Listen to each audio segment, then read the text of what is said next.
दोस्तों, आज के इस सेशन में मैं आपके साथ डिस्कस करूंगा prevention of money laundering global initiatives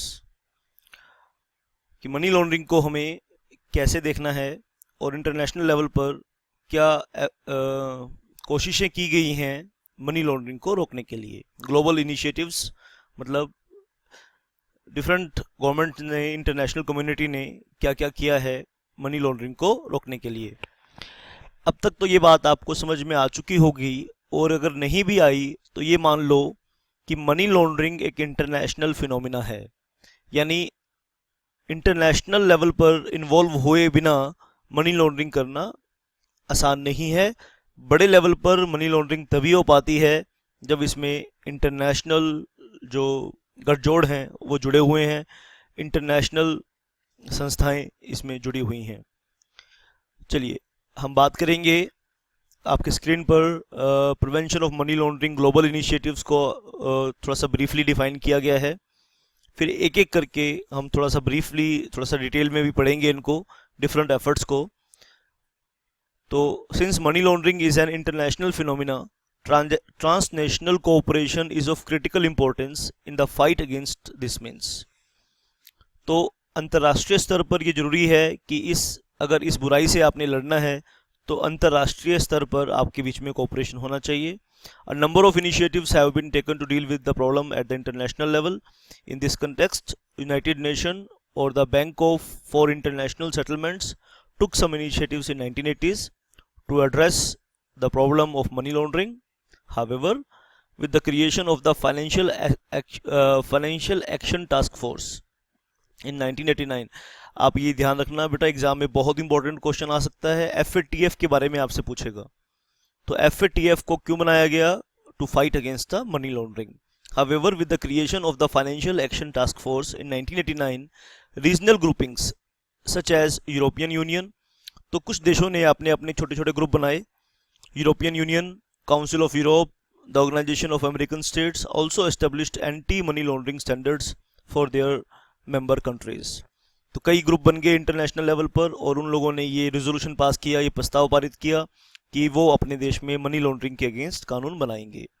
the major international agreements addressing money laundering include the United Nation convention against illicit trafficking in drugs and psychotropic substance, the Vienna convention भी कहते हैं इसे, and council of European convention on laundering, search, seizure and confiscation of the proceeds of crime.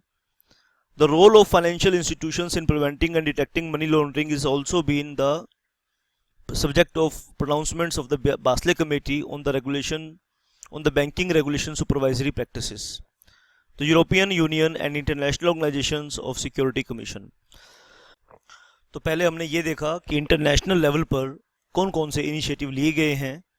आइए अब आगे हम एक एक इनिशिएटिव को डिटेल में तफसील से देखेंगे और पढ़ेंगे। तो किसी एक इनिशिएटिव को टारगेट करके भी एग्जाम में क्वेश्चन आ सकता है। आपसे पूछ लेगा, बताइए वियना कन्वेंशन क्या है on anti money laundering initiative, as an anti money laundering initiative. तो आपको पता होना चाहिए कि वियना कन्वेंशन में क्या है, एक्चुअली वियना कन्वेंशन क्या क्या हुआ था उस पर। वियना कन्वेंशन के बारे में मैं आपको बताना चाहता हूँ कि पहले तो आप इसका नाम याद करिए, ठीक है। ये देखिए, ये है वियना कन्वेंशन का नाम। इसको बोलते हैं popularly known as Vienna convention. क्या है, इसके नाम में ही सब कुछ लिखा हुआ है। तो हुआ क्या था, इंटरनेशनल लेवल पर कुछ देशों का एक समूह बना, एक ग्रुप बना। उन लोगों ने ये डिसाइड किया कि हम जो नशीले पदार्थों का व्यापार है इसे कॉम्बैट करेंगे, यानी इसे पकड़ेंगे, इसे रोकेंगे, इन्हें करने वालों को रोकेंगे, पकड़ेंगे, और जो यहाँ से पैसा इकट्ठा हो रहा है उन सब एक्टिविटीज़ को हम क्रिमिनलाइज करेंगे। यानी उनको क्रिमिनलाइज करने का मतलब ये है कि उनके अगेंस्ट एक्शन लेंगे। तो ये सब फैसला इसमें हुआ था। तो the first major initiative in the prevention of money laundering was the United Nation convention against illicit traffic in narcotic drugs and psychotropic substances in December 1988। Popularly known as Vienna convention. तो नाम याद हो गया बेटा। 5 number देखो आपको मिलेंगे इसको लिखने के। This convention led the groundwork for efforts to combat money laundering by obliging the member states, यानी जो भी उस ग्रुप के मेंबर स्टेट हैं वो क्या करेंगे, to criminalise the laundering of money from drug trafficking. Drug trafficking से, नशीले पदार्थों के बिजनेस से जो पैसा आया इकट्ठा हुआ उसे कहते हैं कि हम क्रिमिनलाइज करेंगे। क्रिमिनलाइज करेंगे मतलब क्या, उन्हें पकड़कर सजा देंगे। It promotes international cooperation in investigation and makes extradition between member state applicable to money laundering. तो इंटरनेशनल लेवल पर मेंबर स्टेट्स, यानी उस ग्रुप के जो मेंबर स्टेट्स हैं वो इंटरनेशनल लेवल पर एक दूसरे से कोऑपरेट करेंगे, और अगर एक देश के मनी लॉन्ड्रर्स दूसरे देश में पकड़े जाएंगे तो उनका आपस में अदला बदली भी करेंगे, एक्स्ट्राडिशन भी करेंगे। एक्स्ट्राडिशन का मतलब क्या है, मान लो कंट्री ए और कंट्री ए के क्रिमिनल कंट्री बी में पकड़े गए, कंट्री बी के क्रिमिनल्स कंट्री ए के पकड़े गए, तो एक दूसरे को वो ट्रांसफर करेंगे। जैसे for example Dawood Mumbai attack करके पाकिस्तान भाग गया, पाकिस्तान ने उसे शरण दे दी, तो शरण नहीं देंगे, एक कंट्री के क्रिमिनल्स को दूसरी कंट्री शरण नहीं देगी, एक्स्ट्राडिशन ट्रीटी साइन कर लेंगे आपस में। The convention also established the principles that domestic bank secrecy provisions should not interfere with international criminal investigation। तो बेटा आपने ये सब बातें देखी वियना कन्वेंशन के बारे में। वियना कन्वेंशन 4-5 नंबर का एग्जाम में आ जाएगा। तो अब ये ग्लोबल इनिशिएटिव एक बड़ा क्वेश्चन भी आ सकता है एग्जाम में, और वो किसी पर्टिकुलर इनिशिएटिव के बारे में भी पूछ सकते हैं, तो इसीलिए आप इन सब बातों को ध्यान से देखिए। Vienna convention, council of Europe convention, देखो नाम से ही जाहिर है काउंसिल ऑफ यूरोप कन्वेंशन, यानी ये यूरोपियन कंट्रीज के बीच में एक समझौता हुआ था जिसके चलते यूरोपियन कंट्रीज ने मनी लॉन्ड्रिंग को कॉम्बैट करने की कोशिश करी। Council of European convention in laundering search scissor, laundering search यानी उसकी सर्च करना लॉन्डर फंड को, उनको सीज करना यानी जब्त करना, and confiscation of proceeds of crime 1990, ये नाम है इसका बेटा। The Council of European Convention on Laundering, Search, Seizure, Confiscation of Proceeds of Crime 1990 establish a common policy on money laundering। यानी काउंसिल ऑफ यूरोपियन कन्वेंशन का detail name आपने याद करना है, ये इसका डिटेल में नेम है। और establish common policy of money laundering, यानी मनी लॉन्ड्रिंग पर ये कॉमन पॉलिसी बनाता है, यानी डिफरेंट स्टेट्स के लिए। अगर हर स्टेट में मनी लॉन्ड्रिंग के लिए अलग अलग पॉलिसी होगी तो लूप होल्स होंगे कानून के अंदर, और उन लूप होल्स का सहारा लेके क्रिमिनल्स मनी लॉन्ड्रिंग करेंगे। तो इसीलिए कॉमन पॉलिसी बनाई गई, कॉमन डेफिनेशन बनाई गई, कॉमन पेनल्टी बनाई गई, ठीक है। तो it sets out common definition of money laundering and common measures for dealing with it. Common measures मतलब उपाय, ठीक है। डेफिनेशन भी कॉमन होनी चाहिए और उसे रोकने के लिए उपाय भी कॉमन होने चाहिए। The convention lays down principle for international cooperation among the member state। और इस कन्वेंशन में उन प्रिंसिपल्स को भी डिफाइन किया गया कि जिससे इंटरनेशनल लेवल पर मेंबर स्टेट आपस में कोऑपरेट करेंगे, विच में also includes states outside the council of Europe. और उसमें कुछ ऐसे देशों को भी शामिल किया गया जो यूरोप से बाहर थे, और जिन देशों के साथ यूरोपियन कंट्रीज का ज़्यादा आना जाना या व्यापार था, ठीक है, उन देशों को भी उसमें शामिल किया गया उस वक्त। The convention came into force in September 1993, याद रखना, ईयर याद रखना है इसका। One of the purpose of convention is to facilitate international cooperation as regards investigation, assistance, search, seizure and confiscation of the proceeds of all type of criminality, particularly serious crimes such as drug offense, arms dealing, terrorist offenses, etc. and other offenses which generate large profits। तो आपने बेटा देखा, अभी आपने Vienna convention देखा और European union convention, ठीक है। क्या देखा आपने? European union convention. और अब हम देखेंगे European union money laundering directive. European union money laundering directive, ठीक है। डायरेक्टिव मतलब डायरेक्शंस हैं, कुछ ऐसे प्रिंसिपल्स हैं जो कंट्रीज को डायरेक्शंस दे रहे हैं कि इस दिशा में आप मनी लॉन्ड्रिंग के ऊपर कानून बनाइए।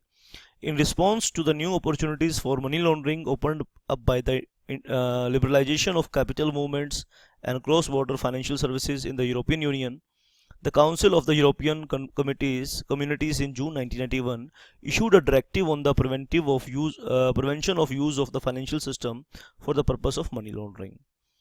The directive requires member states to outlaw money laundering.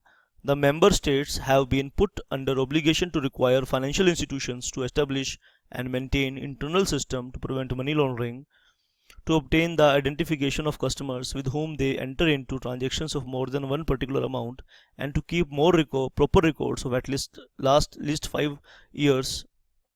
At least 5 years, the financial institutions are also required to report suspicious transactions and ensure that such reporting does not result in liability for institution or its employees.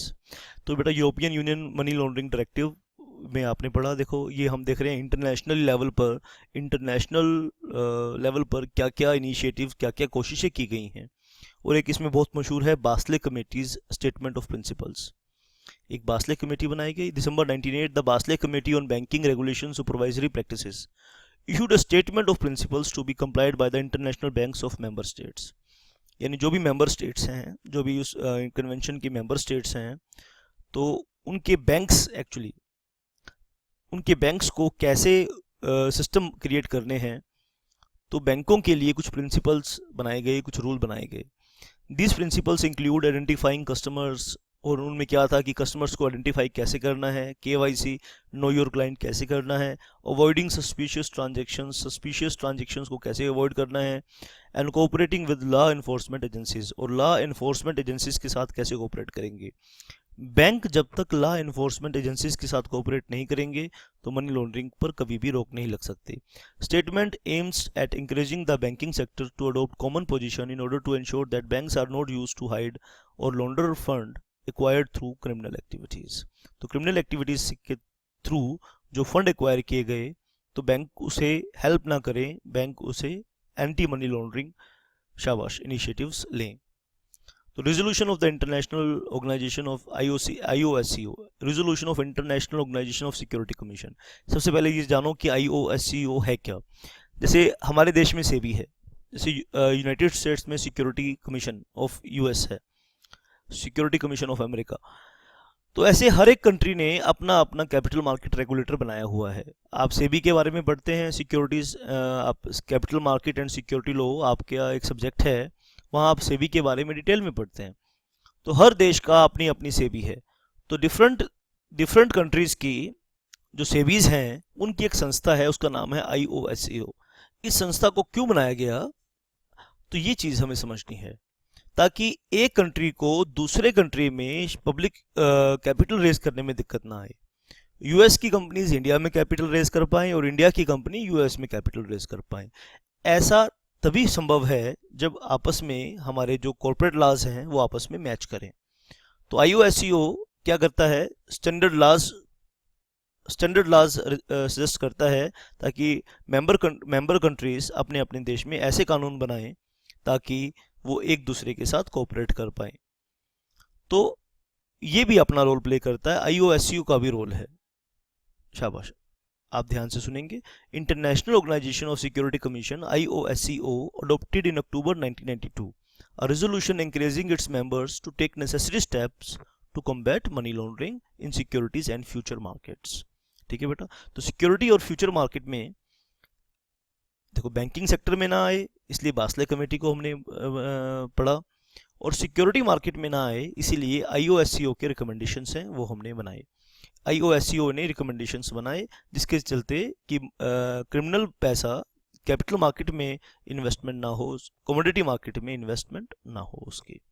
तो resolution of the international organisation. तो अब तक बेटा हमने क्या पढ़ा, अब तक हमने पढ़ा कि ग्लोबल इनिशिएटिव्स कौन कौन से लिए गए हैं। पहले हमने सबके नाम देखे कि कौन कौन से ग्लोबल इनिशिएटिव्स हैं, फिर वियना कन्वेंशन देखा, फिर यूरोपियन कन्वेंशन देखा, Basle committee, resolution of the international organisation of security commissions, और इसमें सबसे इंपॉर्टेंट जो एग्जाम में आ सकता है वो है FATF, financial action task force.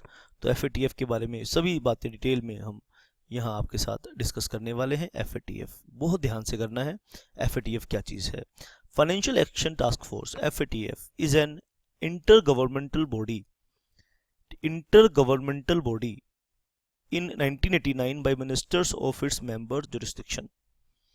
ठीक है बेटा, तो क्या है ये इंटर गवर्नमेंटल यानी गवर्नमेंट्स का आपस में एक संस्था है। The objective of the FATF are to set standards and promote effective implementation of legal, regulatory and operational measures। ठीक है बेटा, आप देख रहे हैं बेटा हर एक जितने भी ये इनिशिएटिव्स हैं सब में ये बात कॉमन है कि ऐसे रूल बनाए जाएं, ऐसे कानून बनाए जाएं जिससे मनी लॉन्ड्रिंग को कम्बैट किया जाए। Objective of FATF are to set standards and promote effective implementation of legal, regulatory and operational measures for combating money laundering. अब हम ये सब इनिशिएटिव क्यों पढ़ रहे हैं? क्योंकि हमारा जो मनी लॉन्ड्रिंग एक्ट है, जो हम मनी लॉन्ड्रिंग एक्ट की हम शुरुआत करेंगे, वो भी तो इसी का ही प्रोडक्ट है, इसी इंटरनेशनल स्टैंडर्ड्स का ही प्रोडक्ट है। तो objective of the FATF are to set standards and promote effective implementation of legal, regulatory and operational measures for combating money laundering, terrorist financing and other related threats to the integrity of the international financial system. The FATF is therefore a policy making body. तो FATF है क्या? एक policy making body है जो क्या करता है, ऐसे स्टैंडर्ड सेट करता है कि उन स्टैंडर्ड्स को फॉलो करके डिफरेंट कंट्रीज अपने अपने देश में जाके कानून बना सकें। The FATF is therefore a policy making body which works to generate the necessary political will to bring about national legislative and regulatory reform in these areas, ताकि देश डिफरेंट कंट्रीज के कानूनों में ऐसे रिफॉर्म्स आ सकें, ऐसे सुधार आ सकें जिससे मनी लॉन्ड्रिंग को रोका जा सके। The FATF is therefore a policy making body which work to generate the necessary political will। जब तक सरकार की विल नहीं होगी, जब तक किसी देश की विल नहीं होगी कि मुझे ब्लैक मनी रोकनी है, मुझे मनी लॉन्ड्रिंग रोकनी है, तब तक ये काम पॉसिबल नहीं है। क्योंकि विल नहीं होगी तो कानून नहीं बनेंगे, कानून नहीं बनेंगे तो आप कैसे रोकेंगे? तो कई कंट्रीज़ आज भी ऐसे हैं, यूरोपियन कंट्रीज़ हैं, कई हमारे एशिया की कंट्रीज़ हैं, कुछ अफ्रीका के कंट्रीज़ हैं जो कि सेफ हेवन्स हैं। यानी आपने जितना भी काला पैसा आपने अगर छुपाना है, आप उन कंट्रीज़ में जाके छुपा सकते हैं। FATF has developed a series of recommendations that are recognized as the international standard for combating of money laundering and the financing of terrorism and proliferation of weapons of mass destruction। तो lecture के शुरुआती part में मैंने आपको बताया था कि criminal activities, terrorism activities बिना मनी लॉन्ड्रिंग के, बिना फाइनेंस के पॉसिबल नहीं हो पाते। तो FATF जो रिकमेंडेशन करता है, इंटरनेशनल कम्युनिटी उन्हें स्टैंडर्ड के तौर पे लेती है और उससे फाइनेंशियल सिस्टम को इंटीग्रेट करके, ठीक है, फाइनेंशियल सिस्टम को इंटीग्रेट करके, यानी जो डिफरेंट कंट्रीज ऑफ के फाइनेंशियल सिस्टम्स हैं और जो FATF के रिकमेंडेशंस हैं, ये दोनों तरह के प्रोविजंस साथ में काम करते हैं और मनी लॉन्ड्रिंग को कम्बैट करने की कोशिश करते हैं। First issued in 1990, the FATF recommendations were revised in 1996, 2001, 2003, 2012। 1990 में पहली बार आए थे ये, और उसके बाद ये 1996 में रिवाइज किए गए, 2001 में रिवाइज किए गए, 2003 में भी इन्हें रिवाइज किया गया और 2012 में भी इन्हें रिवाइज किया गया, ताकि ये रेलेवेंट सर्कमस्टांसेस के साथ इनकी रेलेवेंसी बनी रहे। FATF क्या करता है? FATF monitors the progress of its members in implementing necessary measures। तो FATF ना केवल रिकमेंडेशंस देता है बल्कि मॉनिटर भी करता है कि जो इसके मेंबर कंट्रीज हैं, क्या उन्होंने उन रिकमेंडेशंस को, उन स्टैंडर्ड्स को फॉलो किया। Reviews money laundering and terrorist financing techniques, और डिफरेंट टेक्निक्स जो यूज़ हो रही हैं आजकल के टाइम पर, उन्हें रिव्यूज़ भी करता है, ठीक है, एंड काउंटर मेजर्स, और उनको रोकने के लिए उपायों को भी, और मनी लॉन्ड्रिंग की डिफरेंट नई टेक्निक्स को भी रिव्यू करता है। And promotes the adoption and implementation of appropriate measures globally in collaboration with other international stakeholders. other international stakeholders, FATF works to identify national level vulnerabilities with the aim of protecting the international financial system from misuse। तो बेटा different stake holders और FATF मिलकर काम करते हैं कि national level पर ऐसे कौन सी कमज़ोर कड़ियाँ हैं जिसका फाइनेंशियल सिस्टम का जिनसे फाइनेंशियल सिस्टम का मिसयूज़ हो सकता है और मनी लॉन्ड्रिंग हो सकती है। तो एफएटीएफ के बारे में हम जान रहे हैं बेटा। तो ब्रीफ हिस्ट्री ऑफ एफएटीएफ के बारे में हम सीख लेते हैं। In response to mounting concern over money laundering, the FATF on money laundering was established by G7 summit. G7 एक ग्रुप 7 भी बोलते हैं इसे। दुनिया के 7 ऐसे देश हैं जो इस ग्रुप में शामिल हैं। G7 was established by G7 summit that was held in Paris in 1989, recognizing that threat proposed to the banking system and to the financial institutions. G7 heads of the state or government and President of European Commission convened the task force from G7 member states, the European Commission and 8 other countries. तो इन सब के साथ मिलकर FATF की शुरुआत हुई। History of FATF, तो आप इसमें बात लिखेंगे 1989 में पेरिस के अंदर G7 समिट के साथ FATF का गठन हुआ था, जिसमें जिस समिट में डिफरेंट स्टेट हेड्स ने पार्टिसिपेट लिया था, ठीक है। यूरोपियन कमीशन ने भी उसमें पार्टिसिपेट किया था एंड 8 अदर कंट्रीज ने भी इसमें पार्टिसिपेशन किया था। और FATF के रिकमेंडेशंस आज तक हम देखेंगे बेटा कि क्या FATF के रिकमेंडेशंस हैं। शाबाश, हम क्या देख रहे हैं? Global initiatives of money laundering. The task force was given the responsibility of examining money laundering techniques and trends, reviewing the action which had already been taken at a national or international level, and setting out the measures that still needed to be taken into combat money laundering. In April 1990, less than 1 year after its creation, the FATF issued a report containing a set of 40 recommendations which were intended to provide a comprehensive plan of action needed to fight against money laundering. In 2001, the development of standards in the fight against terrorist financing was added to the mission of the FATF. और FATF financial action task force के recommendations के through 2001 की बात कर रहे हैं कि terrorist financing activities को कॉम्बैट करने का मिशन इसमें इंक्लूड किया गया। इन October 2001, the FATF issued 8 special recommendations to deal with the issue of terrorist financing. और टेररिस्ट फाइनेंसिंग को रोकने के लिए 8 स्पेशल ऐसे फॉर्मूले बताए गए कि कैसे हम टेररिस्ट की फाइनेंसिंग को रोक सकते हैं। The continuing evolution of money laundering techniques led to FATF to revise FATF standards comprehensively in June 2003. In October 2004, FATF published the 9th special recommendation, further strengthening the agreed international standards for combating money laundering and terrorist financing. 40+9 recommendation, तो 40 शुरू में issue किए थे और 8 फिर 2001 में किए थे और 9th फिर बेटा 2003 में किए था और 2004 में 9th special recommendations further strengthening the agreed international standards. तो आप देख रहे हैं बेटा कि कैसे कैसे रिकमेंडेशंस कब कब साल में आए। इसमें बहुत बड़ी कोई टेक्निकलिटीज़ नहीं है, तो ये तो आपको कहानी की तरह याद करना है और एग्जाम में क्वेश्चन आ जाए तो इसको लिखना है बेटा। In February 2012, the FATF completed through review of its standards and published a revised FATF recommendation. 2012 में फिर से इसने अपने स्टैंडर्ड्स को पुनर्विचार किया, रिव्यू किया और दोबारा से इसे रिकमेंड किया। This revision is intended to strengthen global safeguards and further protect the integrity of the financial system by providing government with stronger tools to take action against financial crimes. They have been expanded to deal with the new threats such as the financing of proliferations of weapons of mass destruction and to be clearer on transparency and tougher on the corruption. The 9 special recommendations on terrorist financing have been fully integrated with the measures against money laundering. This has resulted in a stronger and clear set of standards. तो बेटा एक कहानी की तरह आपने देखना है कि FATF के रिकमेंडेशंस हमने देखी कि वो 1990 में बनाया गया ये, तो इसने बनते ही 1 साल के अंदर 40 रिकमेंडेशन दे दी। फिर 2001 में इसने रिव्यू किया, फिर 8 रिकमेंडेशंस आई, फिर 9th आई, फिर 2012 में इसने सभी रिकमेंडेशंस को रिव्यू किया। और संयुक्त राष्ट्र united nation global programme against money laundering, शाबाश बेटा, इसने भी कुछ रिकमेंडेशंस प्रोवाइड किए हैं।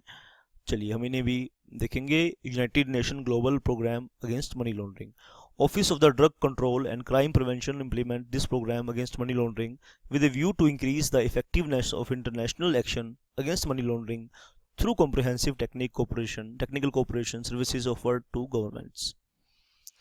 The program encompasses the following three areas of activities, providing various means to state and institutions in their effort to effectively combat money laundering. Number first, technical cooperation is the main task of the program.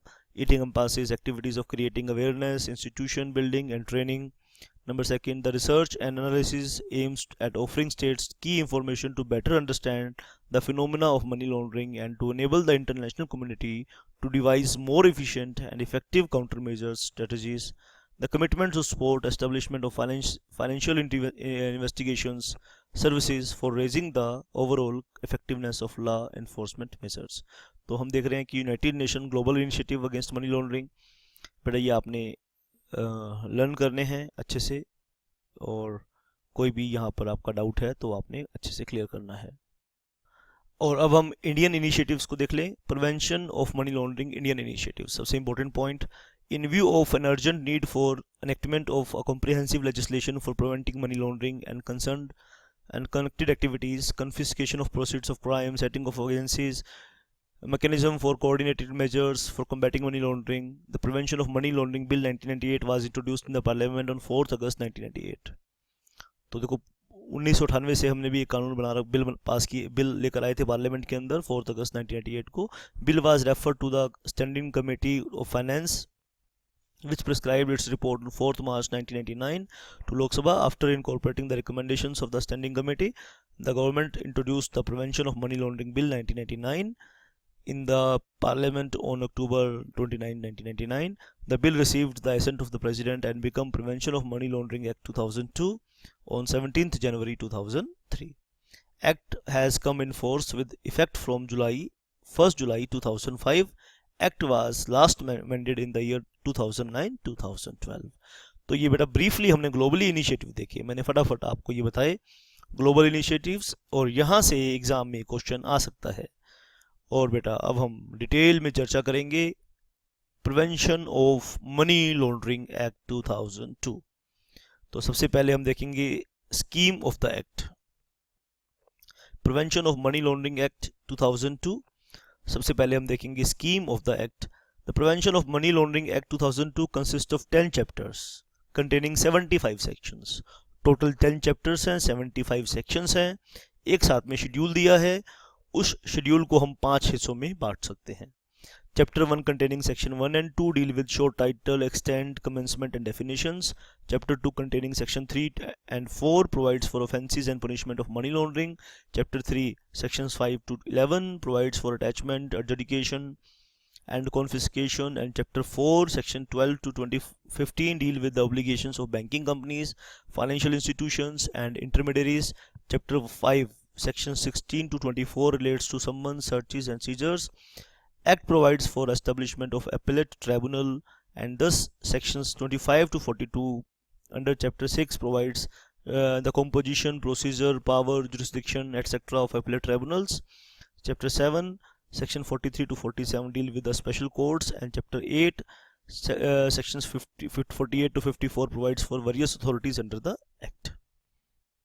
Their appointment, powers, jurisdiction etc. Chapter 9 section 55 to 61 deal with the reciprocal arrangement for assistance in certain matters and procedures for attachment and confiscation of property. Chapter 10 containing section 62 to 75 deals with the miscellaneous provisions including punishment for vexatious research, false information, cognizance of offences and offences by companies among others। आइए बेटा, तो ये हमने देखा कि scheme act की scheme क्या है। ब्रीफली हमने इन सब बातों को देखना है, अंडरस्टैंड करना है। और आइए अब हम सेक्शन 2 से शुरुआत करेंगे। स्कीम ऑफ द एक्ट हमने देखा कि कौन कौन से चैप्टर्स हैं, कौन कौन से मेन एक्ट हैं।